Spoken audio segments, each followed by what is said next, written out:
if you're going to attack my profession with false narratives and rhetoric, you're going to be called out on it, and you better be well to support that. And so far, all we're seeing is the same double down on the false narrative. We're racists because you can't combat the facts that we have. 2017, you had over 1.2 million violent felonies as per the FBI crime stats. Out of that 1.2 million felonies, you had 987 deadly use of forces by police officers nationwide. When you extrapolate that, 99.5% of those shootings were against an armed assailant.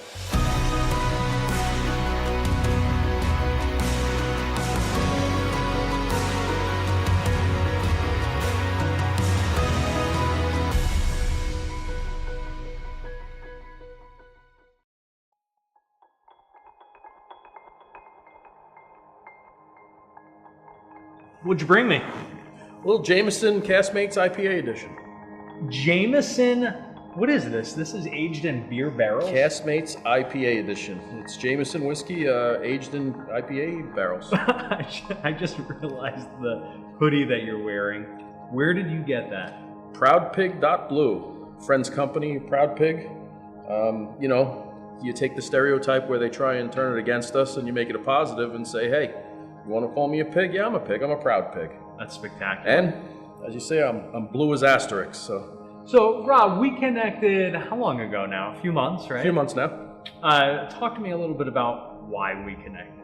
Brothers before others and the Brotherhood nationwide. My law enforcement background started with the NYPD and now a board member with the organization Brothers Before Others. And I'd just like to add to those out there.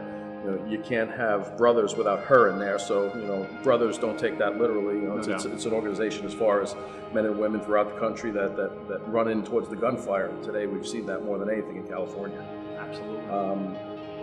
But yeah, fighting the good fight nationwide, drawing that line in the sand that if you attack our nation's law enforcement with false rhetoric, and with just outright lies, you will be called out on it. You will have to answer to it. Somebody's going to say enough, and that's us. That's our group.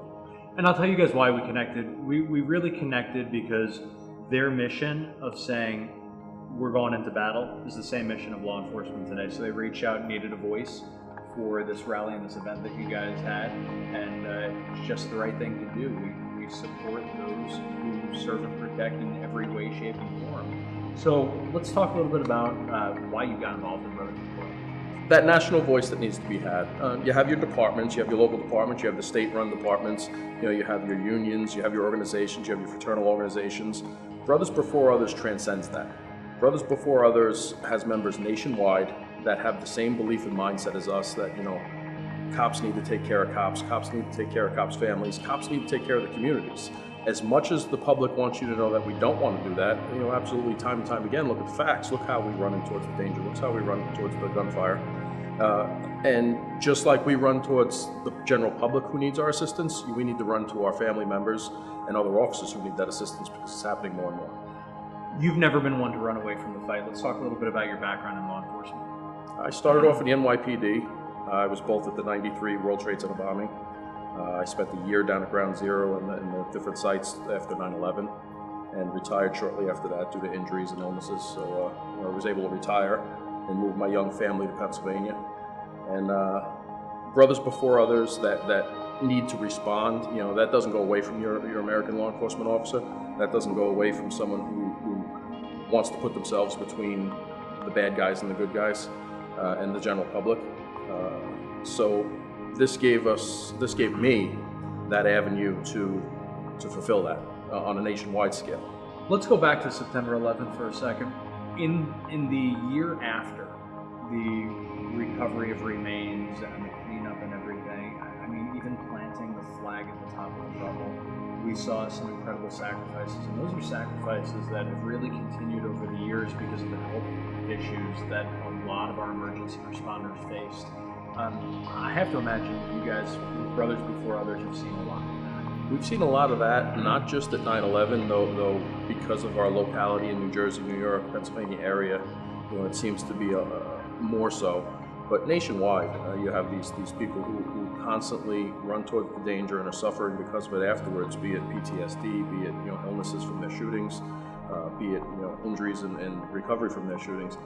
After 9/11, as a nation, we came together. And the divide since then, the false rhetoric and narrative that's been used against our police officers, from the hands up, don't shoot, to the Baltimore incidents, riots, we've gotten away from that. And we've just let that false narrative flourish. And that's where we came in, and that's where we drew our line in the sand recently, where we came together, where enough is enough. If you're going to attack my profession with false narratives and rhetoric, you're going to be called out on it, and you better be well to support that. And so far, all we're seeing is the same double down on the false narrative. We're racists because you can't combat the facts that we have.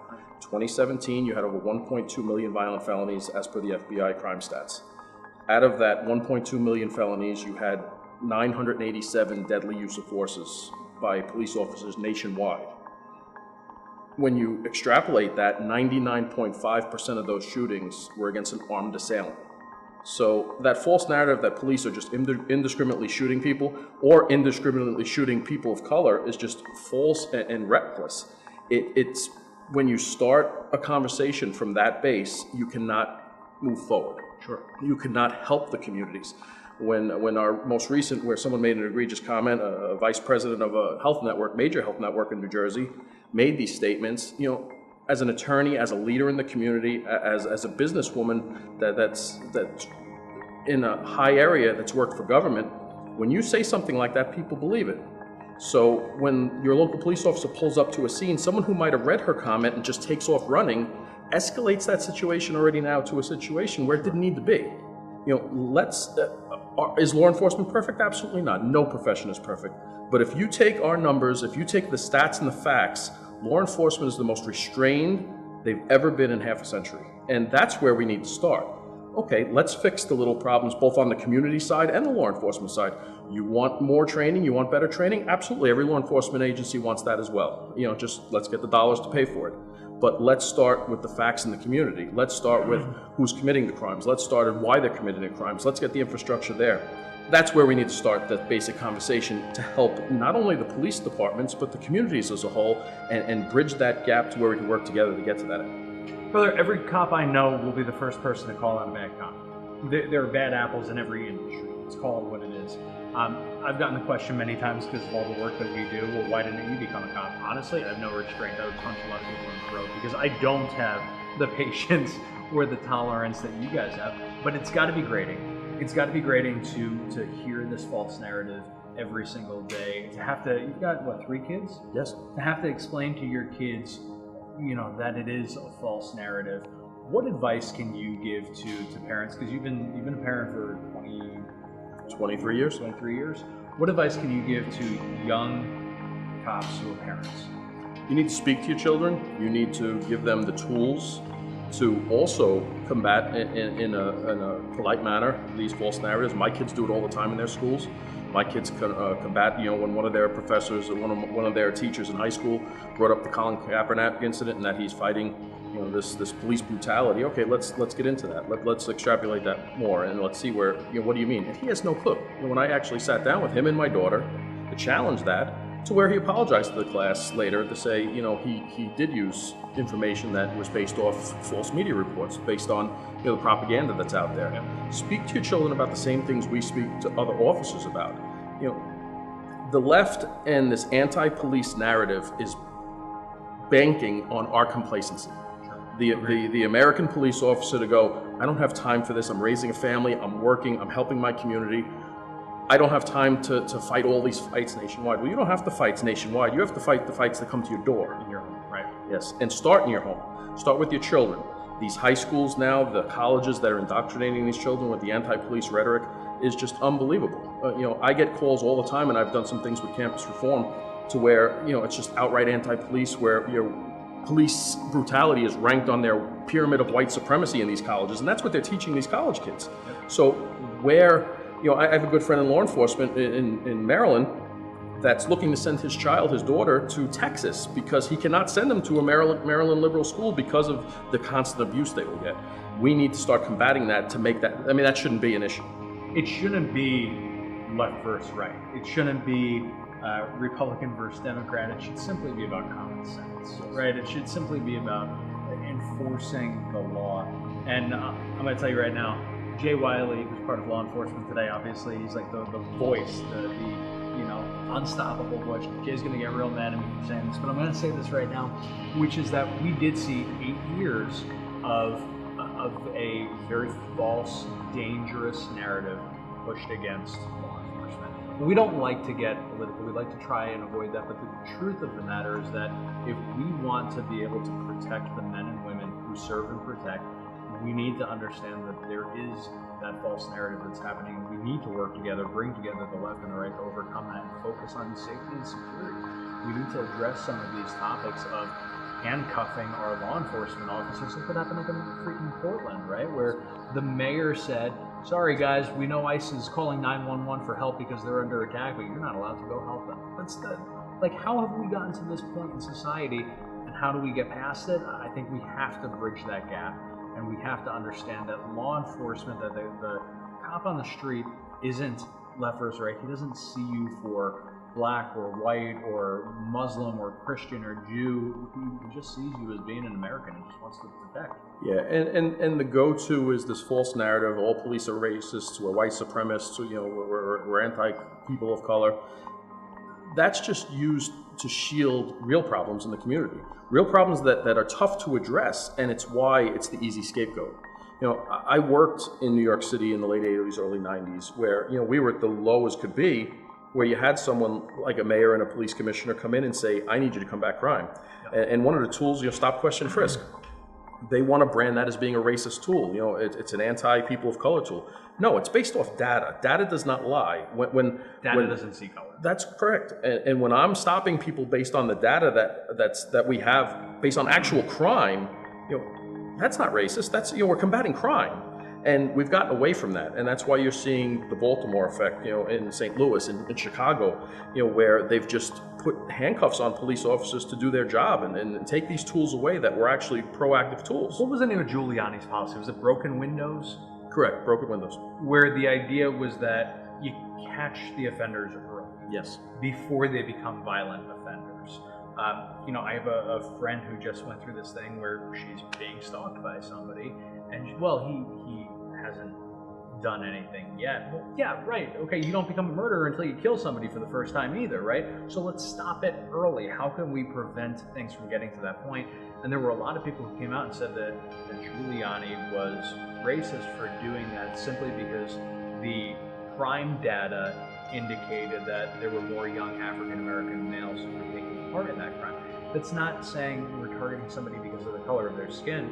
There's a much bigger conversation that has to be had about, socioeconomic divides and, poverty divides and how we're raising youth these days. And the only way that we can have that conversation is by looking at the data and addressing people not based on color or religion or anything like that, but based on right and wrong. I think we've sort of lost a little bit of our moral compass here in America. We absolutely have. And again, it's the easy scapegoat as far as be it gun crime, be it regular crime, be it but I think they've gone too far, and that's where we've come in with Brothers Before Others, recently, where we've drawn that line in the sand and said enough's enough.